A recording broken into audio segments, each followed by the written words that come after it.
How does a nation delete its own future? How does a society go from being the most modern, vibrant heart of the Middle East to becoming one of the strictest religious regimes on earth? Imagine the streets of Tehran in 1975. Universities are expanding, cities are glowing with neon, and on those very same streets, it is completely normal to see women in short skirts, fitted dresses, and modern hairstyles. None of this fits the image we have of Iran today, and that raises a question that haunts the 20th century. How could everything change so quickly? Today, we go beyond the headlines. We go beyond the revolution. We discover what Iran was really like before 1979, and why a country moving toward the future ended up facing the most radical transformation in modern history. But before we travel back to a world that no longer exists, subscribe to History Beyond Battle. Tell us in the comments, can a culture move too fast for its own soul to keep up? Now, let's step into the Tehran of the 1970s. Imagine an avenue filled with cafes, bookstores, and cinemas. Young people walk past modern shop windows, some in jeans, others in elegant suits. On university campuses, the air is thick with debates, philosophy, politics, science.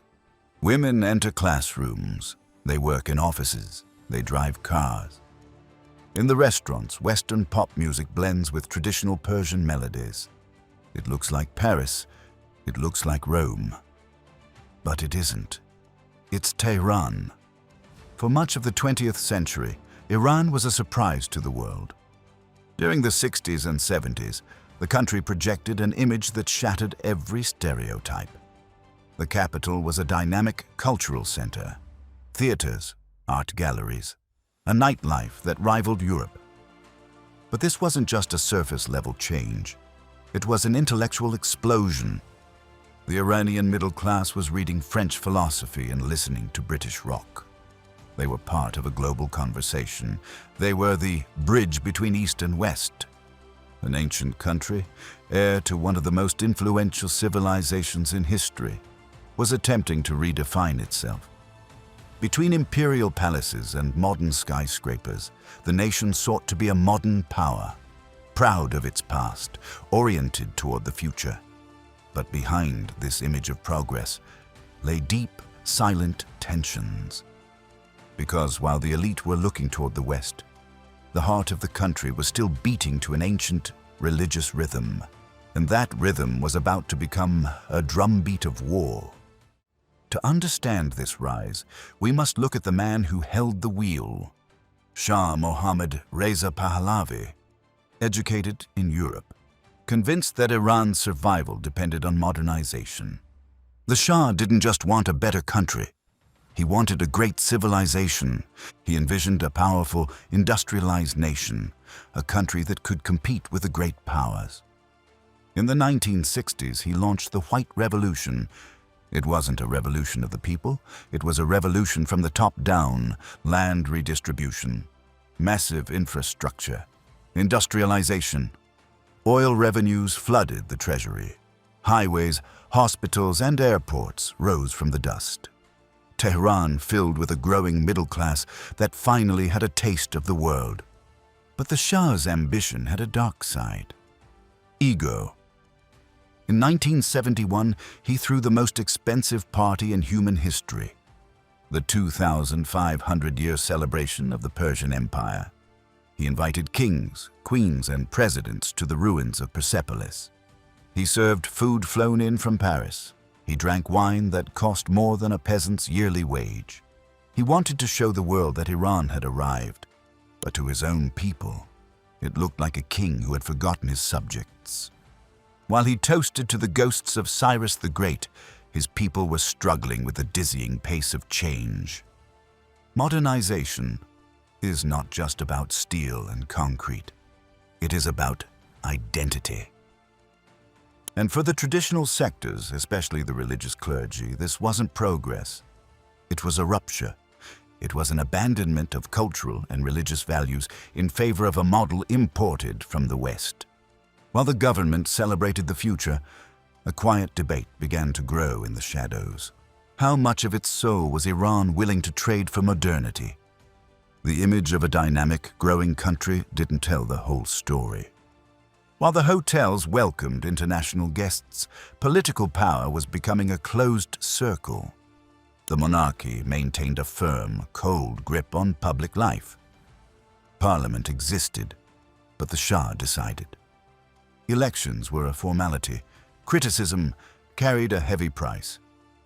And then there was SAVAK, the regime's intelligence agency, one of the most feared instruments of control in the region. They weren't just police, they were ghosts.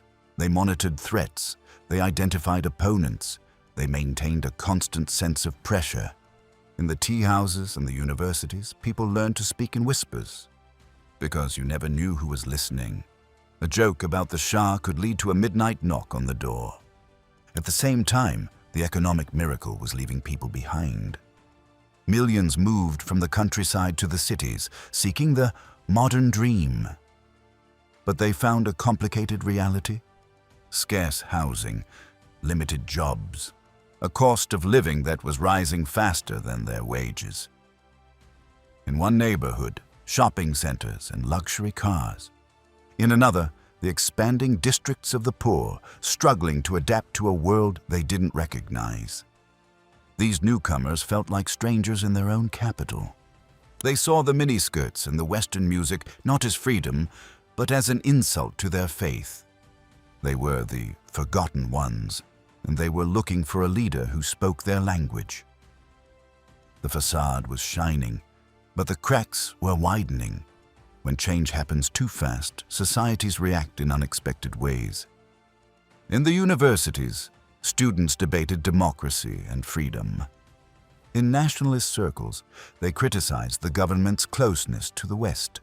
But the most influential opposition came from a place the Shah had underestimated: the religious world.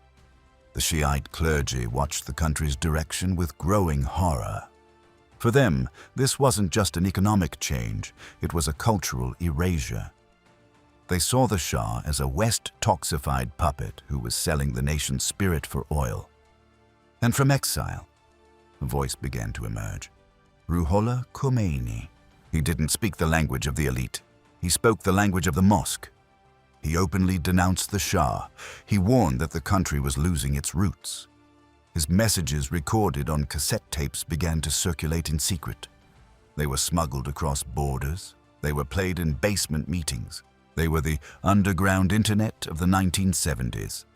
The opposition wasn't unified. The Marxists wanted a workers' state. The liberals wanted a constitution. The clergy wanted a return to God.